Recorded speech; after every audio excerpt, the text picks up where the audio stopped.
Dans le premier point, nous avons parlé d'être ferme envers soi-même, d'être capable de se maîtriser lorsque certaines émotions tentaient pendant la négociation de prendre le dessus sur votre intellect. Que ce soit des émotions positives comme la joie, l'excitation, ou que ce soit des émotions négatives comme la colère, l'énervement.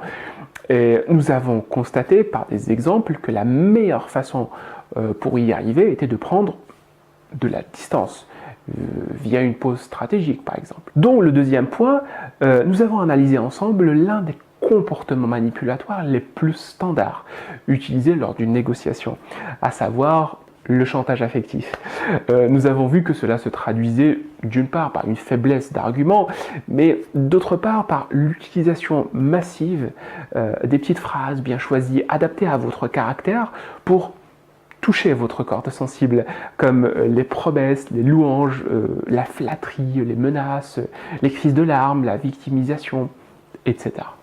Dans le troisième point, nous avons étudié la technique de la contrepartie systématique, à utiliser sans modération contre les interlocuteurs du type grignoteur ou marchandeur, afin de vous protéger contre tout dérapage éventuel, en les amenant habilement soit à renoncer à leur demande, soit à accepter un rééquilibrage des risques et des avantages. Dans le quatrième point, nous avons évoqué les trois cas de figure dans lesquels il était plus avantageux de garder le silence que de continuer à parler ou à argumenter lors d'une négociation.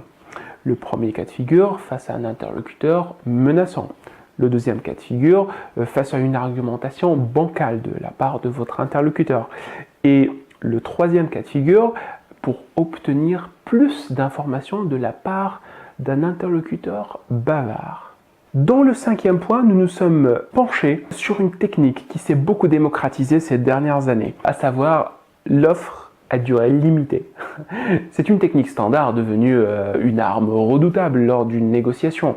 En effet, nous nous sommes rendus compte qu'on acceptait plus facilement, parfois d'une façon complètement irrationnelle, une offre quand elle était accompagnée d'une date limite qu'une offre sans date limite. Dans le sixième et dernier point, nous avons parlé de l'importance de travailler et d'améliorer votre plan B en parallèle de votre négociation en cours, afin de défendre vos intérêts et de ne pas permettre à votre interlocuteur de vous mettre au pied du mur en vous faisant des propositions non satisfaisantes que vous seriez obligé d'accepter à défaut du mieux.